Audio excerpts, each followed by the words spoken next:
नमस्कार। आज हम शुरू करने जा रहे हैं मैथ पेडागोजी की PY2 क्लास, जिसमें आपकी मैथ पेडागोजी की क्विक रिवीजन हो जाएगी। वीडियो शुरू करने से पहले वीडियो को ज़्यादा से ज़्यादा शेयर कीजिएगा, लाइक कीजिएगा और चैनल को सब्सक्राइब कीजिएगा और कमेंट में आप भी अपने आंसर करते रहिएगा। शुरू करते हैं क्वेश्चन फर्स्ट से। गणित को पढ़ाने के लिए खेल और पहेलियाँ प्रभावकारी रणनीतियाँ हैं, क्योंकि यह निम्नलिखित को बढ़ावा देने में सहायक होती हैं। ऑप्शन ए है कार्यविधिक समझ, ऑप्शन बी है संकल्पनात्मक समझ, ऑप्शन सी है उपयोग आधारित समझ, ऑप्शन डी है तथ्यात्मक समझ। यहाँ पर राइट आंसर हो जाएगा आपका ऑप्शन बी संकल्पनात्मक समझ। नेक्स्ट क्वेश्चन है, एक बच्ची गेंद की गणना एक एक गेंद पर अंगुली रखकर और क्रम से उसे संख्या का नाम बोलते हुए कर रही है। उसने कुछ गेंदों की 2 बार गणना की। इस बच्ची को पूर्व संख्या की किस अवधारणा को अभी और मजबूत करना है? ऑप्शन ए है एक से एक संगतता, इसको एकाकी संगतता भी कहा जाता है। ऑप्शन बी है पंक्तिबद्धता, ऑप्शन सी है वर्गीकरण, ऑप्शन डी है गणन संख्या। इसका राइट आंसर हो जाएगा आपका ऑप्शन ए एक से एक संगतता। नेक्स्ट क्वेश्चन है, सुश्री रोमी अपने गणित की कक्षा में विद्यार्थियों को निम्नलिखित अभिकलन करने हेतु उपयुक्त स्थिति सृजन करने के लिए कहती है। पहले उसने कहा 10+2, फिर 10×2, फिर 10-3 और फिर 10 अपॉन जो था डिवाइड 2। ऑप्शन ए है मिश्रित प्रकार की समस्याएं देकर वह अपने विद्यार्थियों के समस्या समाधान कौशल को परीक्षण कर रही है। ऑप्शन बी है वह विद्यार्थियों की भाषा निपुणता का परीक्षण कर रही है। ऑप्शन सी है वह विद्यार्थियों की गणितीय कथनों और समस्या समाधान कौशलों के विकास में सहायता करने का प्रयास कर रही है। ऑप्शन डी है विद्यार्थियों को कुछ कार्य देकर वह अपनी कक्षा में अनुशासन कायम करने की कोशिश कर रही है। तो यहाँ पर जो राइट आंसर हो जाएगा, क्या कर रही है टीचर यहाँ पर? ऑप्शन सी कि वह विद्यार्थियों की गणितीय कथनों और समस्या समाधान कौशलों के विकास में सहायता करने का प्रयास कर रही है। नेक्स्ट क्वेश्चन है, मिनी ने अपनी शिक्षिका को कहा, मैंने एक आयत बनाया जिसकी सभी भुजाएं 4 सेंटीमीटर है। निम्नलिखित में से कौन सा कथन सही है? ऑप्शन ए है एक आयत की सभी भुजाएं बराबर नहीं हो सकती। ऑप्शन बी है सभी वर्ग आयत होते हैं। ऑप्शन सी है सभी आयत वर्ग होते हैं। ऑप्शन डी है एक वर्ग और एक आयत में कोई संबंध नहीं है। तो यहाँ पर आपका राइट आंसर क्या हो जाएगा? ऑप्शन बी कि सभी जो वर्ग हैं वो आयत होते हैं, लेकिन सभी आयत आपके वर्ग नहीं होते। वर्ग आपके आयत हो सकते हैं लेकिन आयत आपके वर्ग नहीं हो सकते। नेक्स्ट क्वेश्चन है, जो टीचर है उसने ऐसे एक वैल्यू को लिखा और शब्दों में किस प्रकार इसको लिखेंगे पूछा। एक अध्यापक ने श्यामपट्ट पर लिखते हुए छात्र निहारिका से पूछा। उसने उत्तर में 8 लिख दिया, जिससे यह ज्ञात होता है ऑप्शन ए कि वह अध्यापक की बात समझ नहीं पाई, और बी उसे ज्ञान नहीं कि संख्याओं को शब्दों में भी लिखा जाता है। ऑप्शन सी है वह संख्या को शब्दों में लिखना नहीं जानती है। ऑप्शन डी है वह समझती है कि अंकों में लिखना तथा शब्दों में लिखना एक समान है। इसका राइट आंसर क्या हो जाएगा? ऑप्शन सी कि वह संख्या को शब्दों में लिखना नहीं जानती। यहाँ पर जो टीचर है उसने रोमन काउंटिंग में नंबर लिखा और उससे पूछा, तो जो बच्चा है वह संख्या को शब्दों में लिखना नहीं जानता। नेक्स्ट क्वेश्चन है, मनीष गणित का अध्यापक है। वह श्यामपट्ट पर निबंध समीकरण लिख देता है। 3×4 = 4×3, 6×5 = 5×6, A×B = B×A और C×D = D×C। ऐसे लिख देता है। उपरोक्त लिखी गई समीकरण किस नियम का पालन कर रही है? ऑप्शन ए है संख्याओं के गुणन प्रतिलोम का। ऑप्शन बी है संख्याओं के गुणन क्रम विनिमयता का। ऑप्शन सी है संख्याओं के योग की क्रम विनिमयता का। ऑप्शन डी है उपरोक्त सभी नियमों का। यहाँ पर राइट आंसर क्या हो जाएगा आपके पास? ऑप्शन बी कि संख्याओं के गुणन क्रम विनिमयता का यहाँ पर पालन किया जा रहा है। नेक्स्ट क्वेश्चन है, गणित के प्रश्न में निम्न प्रकार से लिखा हुआ था कि एक व्यक्ति की मासिक आय x रुपये है। सेकंड है वह अपनी आय का 4 गुना पहले ही बैंक में जमा कर चुका है। थर्ड है वह अपनी आय का थर्ड फोर्थ भाग खर्च कर देता है और शेष रुपये 1000 अपने पुत्र को दे देता है। उपरोक्त के आधार पर उसके इस विवरण को किस समीकरण द्वारा दर्शाया जा सकता है। यहाँ पर आपने इक्वेशन को क्रिएट करना है, बताना है कि कैसे उसको बनाया जा सकता है। यहाँ पर आएगा आपका ऑप्शन ए में 5x माइनस के 15x/4 is equal 1000। Option B है 5x plus 15x/4 is equal 1000। Option C है 20x/4 is equal 1000 and option D है 15x/4 minus 5x is equal 1000। तो यहाँ पर आप इसको कैसे क्रिएट कर सकते हो इक्वेशन को। इसका राइट आंसर हो जाएगा आपके पास ऑप्शन ए कि 5x minus 15x/4 is equal 1000। Next question होगा, गणित में निम्न में से कौन सा चरण समस्या समाधान विधि का नहीं है। ऑप्शन ए है शारीरिक सौष्ठव को अधिक महत्व देना। ऑप्शन बी है आंकड़ों का संकलन तथा व्याख्या करना। ऑप्शन सी है निष्कर्ष निकालना तथा सामान्यकरण करना। ऑप्शन डी है समस्या को समझना और परिभाषित करना। यहाँ बताना है कि राइट आंसर कौन सा होगा। यहाँ समस्या समाधान विधि का कौन सा चरण नहीं है ये पूछा है। राइट आंसर होगा शारीरिक सौष्ठव को अधिक महत्व देना। ऑप्शन ए इसका राइट आंसर होगा। नेक्स्ट क्वेश्चन है, प्रोजेक्ट यथार्थ जीवन का ही एक भाग है जो विद्यालय में प्रदान किया जाता है। यह कथन किसका है। ऑप्शन ए है स्टीवेशन। ऑप्शन बी है पार्कर। ऑप्शन सी है बिलार्ड। ऑप्शन डी है मैक्टूगल। ये राइट आंसर होगा आपके पास ऑप्शन ए स्टीवेशन इसका राइट आंसर हो जाएगा। नेक्स्ट क्वेश्चन है, किसी गोष्ठी में भाग लेने वाले विद्यार्थी देश के विभिन्न राज्यों से संबंध रखते हैं। फर्स्ट है केरल, तमिलनाडु व कर्नाटक से। कुल 460 विद्यार्थियों में से आधे परास्नातक और शेष स्नातक हैं। सेकंड है उत्तर प्रदेश, बिहार, मध्य प्रदेश व राजस्थान से कुल 540 विद्यार्थियों में से 88 विद्यार्थी परास्नातक हैं जबकि शेष स्नातक हैं। यदि सभी परास्नातक लड़कियां नहीं हैं तथा सभी स्नातक आधे लड़के नहीं हैं तो गोष्ठी में कुल कितनी लड़कियां आई। यहाँ पर ऑप्शन ए है आपका 370, फिर आएगा 420, 341 एंड डी है 350। इसका राइट आंसर हो जाएगा आपके पास ऑप्शन सी 341 राइट आंसर आएगा यहाँ पर। नेक्स्ट क्वेश्चन है, गणित की वह शाखा जिसके अंतर्गत हम आकृतियों अथवा आकारों का अध्ययन करते हैं कहलाती है। ऑप्शन ए है अंकगणितीय शाखा। यहाँ पर आकृतियों आ जाएगा आपका। ऑप्शन बी है ज्यामितीय शाखा। ऑप्शन सी है बीजगणितीय शाखा। ऑप्शन डी है ये सभी। इसका राइट आंसर क्या हो जाएगा आपके पास ऑप्शन बी, क्योंकि ऑप्शन बी आपका है ज्यामितीय शाखा। जो आपका ज्योमेट्रिकल ब्रांच होती है उसमें ही आपके पास आकृतियों और आकारों का अध्ययन किया जाता है।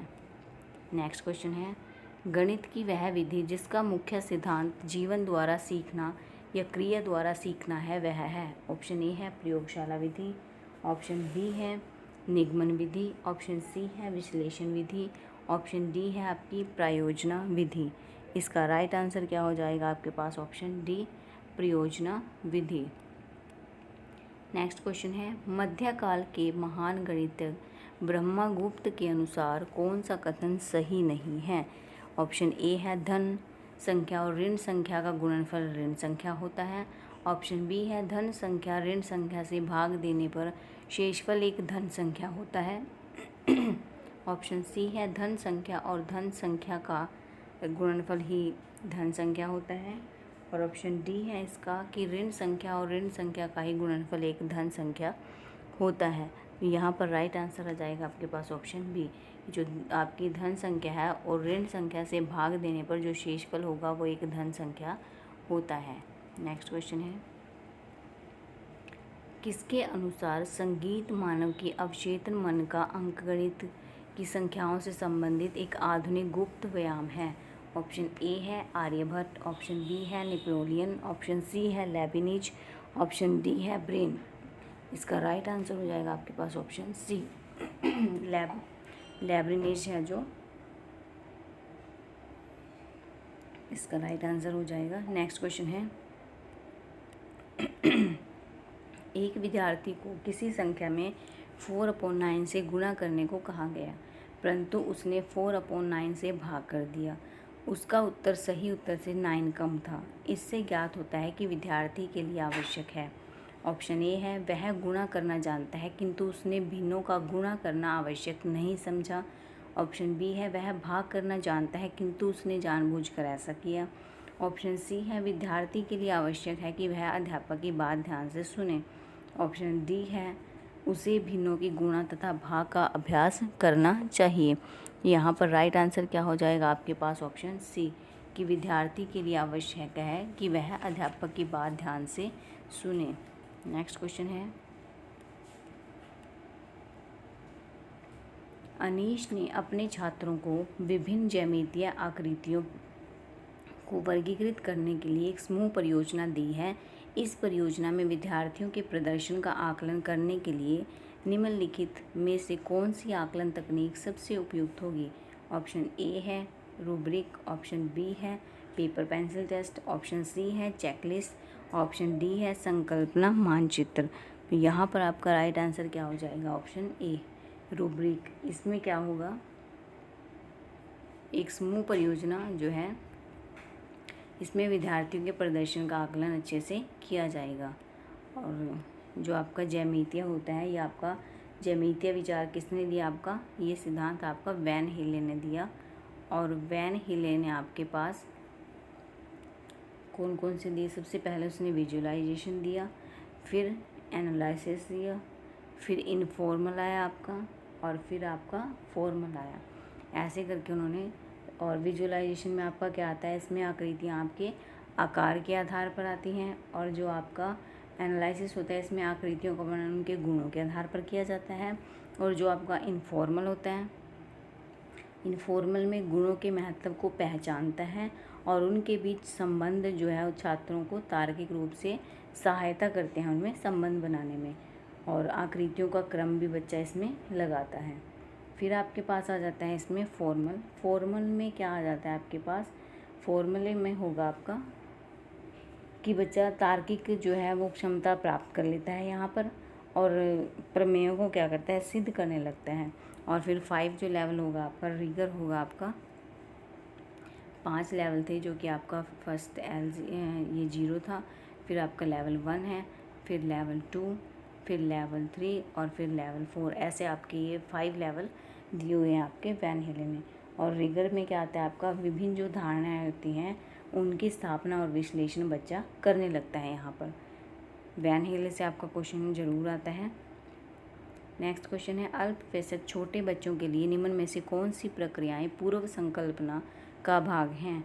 ऑप्शन ए है वर्गीकरण, प्रतिमान बनाना, एकाकी संगति।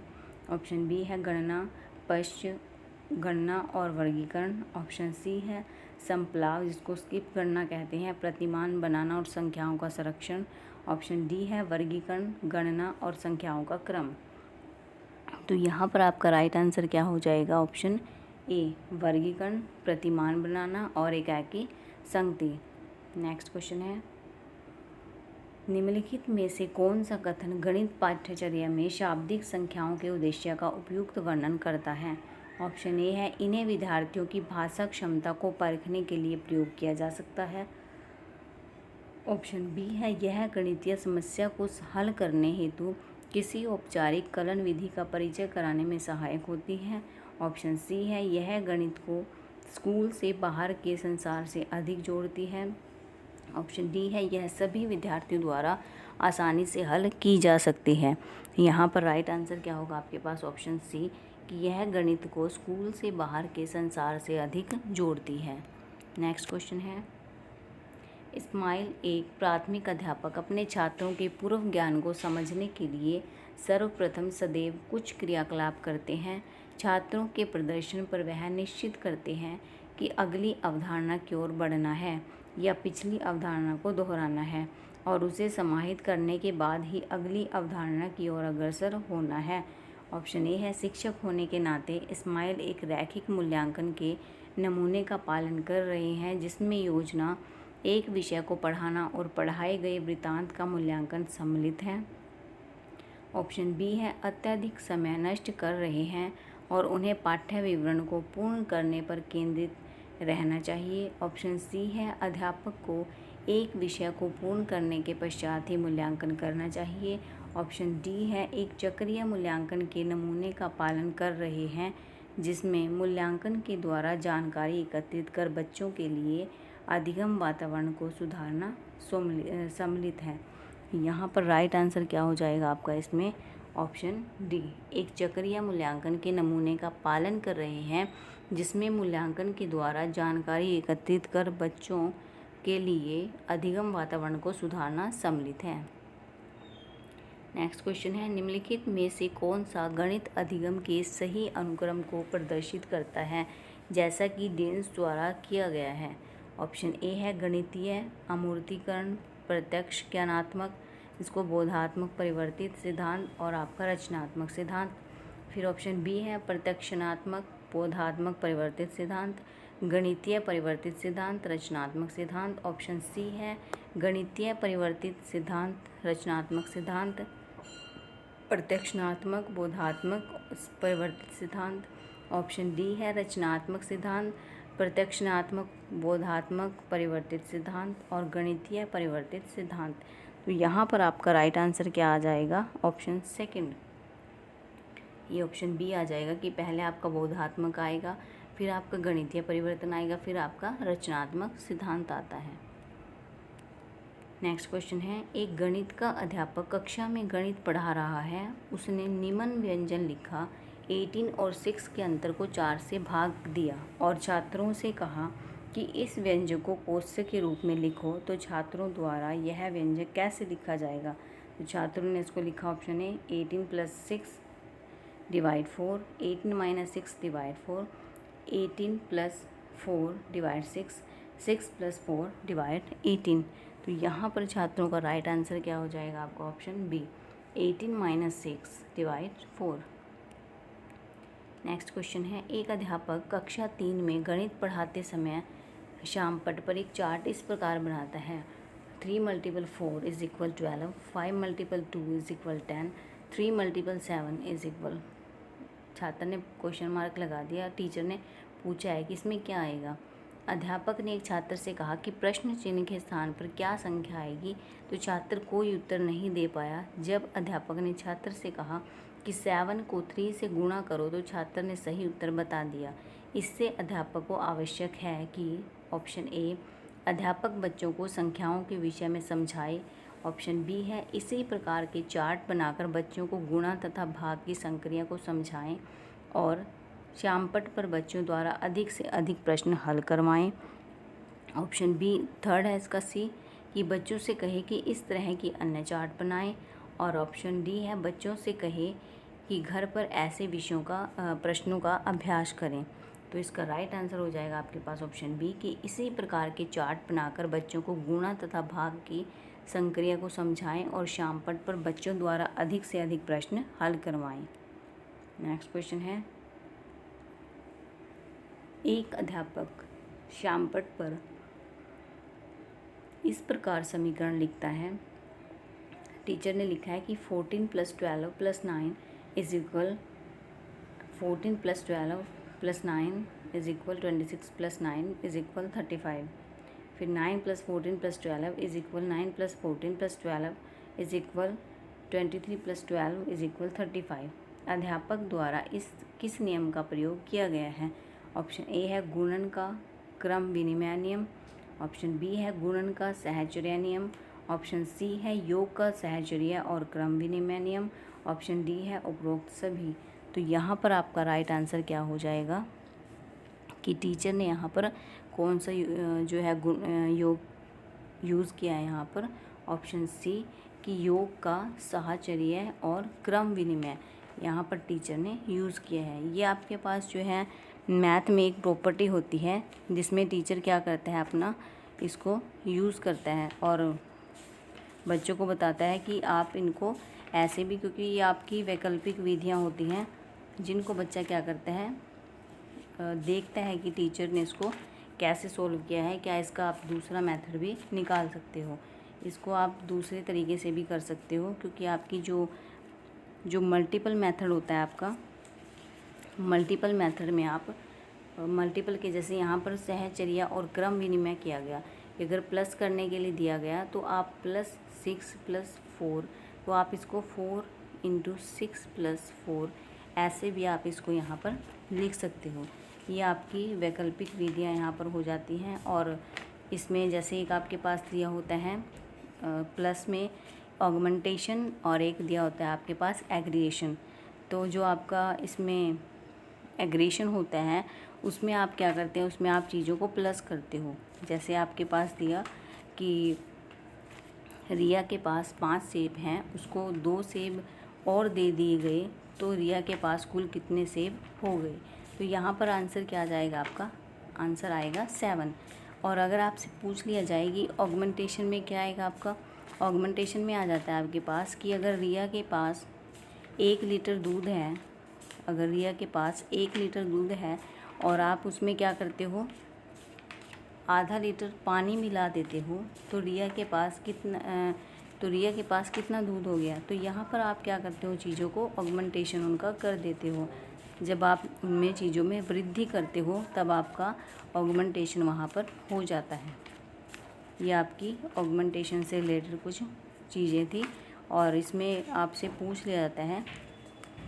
तो यहाँ पर जो आपकी मल्टीपल की, जैसे आपका मल्टीपल का पूछा है इसमें कि कौन कौन सी आपकी मल्टीपल की यहाँ पर प्रॉपर्टी होती है, तो आपकी कम्यूटेटिव प्रॉपर्टी होती है, जिसमें आप क्या करते हो, ऐसे उसको करते हो b + a, इसमें आप करते हो आपकी कम्यूटेटिव प्रॉपर्टी में।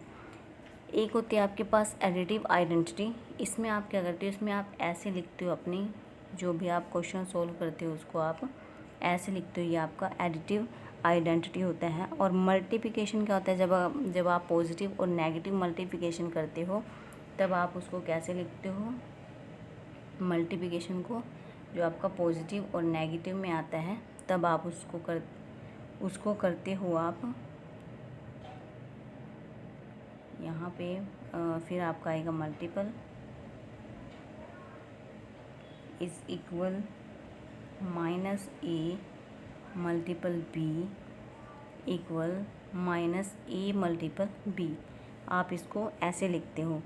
और जब आपके पास 2 नेगेटिव इंटीजर होते हैं तब आप मल्टीपल को कैसे लिखते हो, -a मल्टीपल -b, तब आपके पास क्या आता है, a मल्टीपल b, कि जब आपके पास 2 माइनस होते हैं फिर आपके वो कैंसिल हो जाते हैं वहाँ पर। और कम्यूटेटिव में क्या आता था आपके पास, a मल्टीपल b, और आप इसको करते हो b मल्टीपल a, ऐसे आप इसमें इसको करते हैं।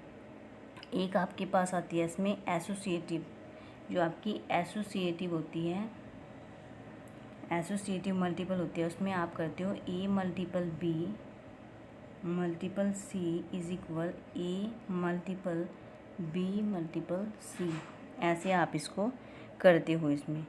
और जब आपके पास आ जाता है डिस्ट्रीब्यूटिव में आप चीज़ों को कैसे करते हो, a multiple b + c is equal a multiple b + a multiple c, ये आपका डिस्ट्रीब्यूटिव आ जाता है, डिस्ट्रीब्यूटिव।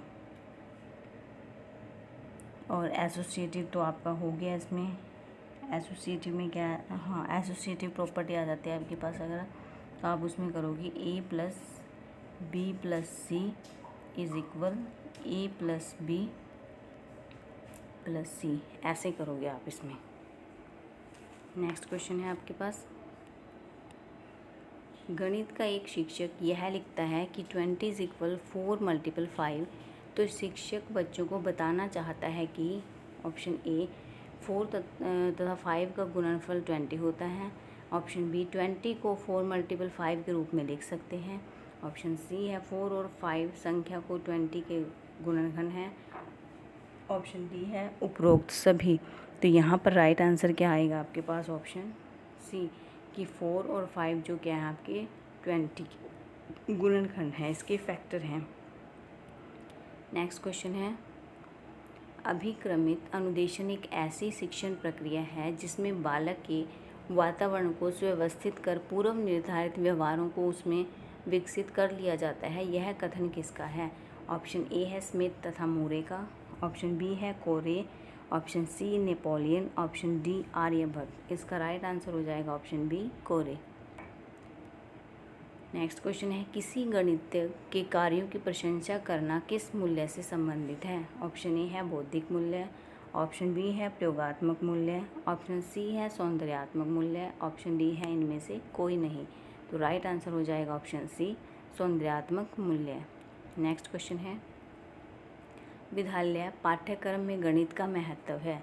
ऑप्शन ए है ज्ञान एवं कौशलों की प्राप्ति में, ऑप्शन बी है बौद्धिक आदतों के विकास में, ऑप्शन सी है वांछित दृष्टिकोण पैदा करने में, ऑप्शन डी है ये सभी। इसका राइट आंसर हो जाएगा आपके पास ऑप्शन डी ये सभी, कि ज्ञान एवं कौशलों की प्राप्ति में भी और बौद्धिक आदतों के विकास में भी और वांछित दृष्टिकोण पैदा करने में भी। नेक्स्ट क्वेश्चन है, किसके अनुसार व्यापक महत्व की दृष्टि से गणित सभी प्रकार की औपचारिक निगमात्मक तार्किक योग्यता का विकास है? ऑप्शन ए है काम्टे, ऑप्शन बी है वाइटलैंड, ऑप्शन सी है बेकन, ऑप्शन डी है लोक। इसका राइट आंसर हो जाएगा आपके पास वाइटलैंड, ये राइट आंसर होगा। नेक्स्ट क्वेश्चन है,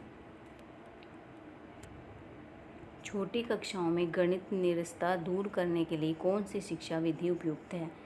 ऑप्शन ए है निगमन विधि, ऑप्शन बी है आगमन विधि, ऑप्शन सी है प्रोजेक्ट विधि, ऑप्शन डी है परिकल्पना विधि।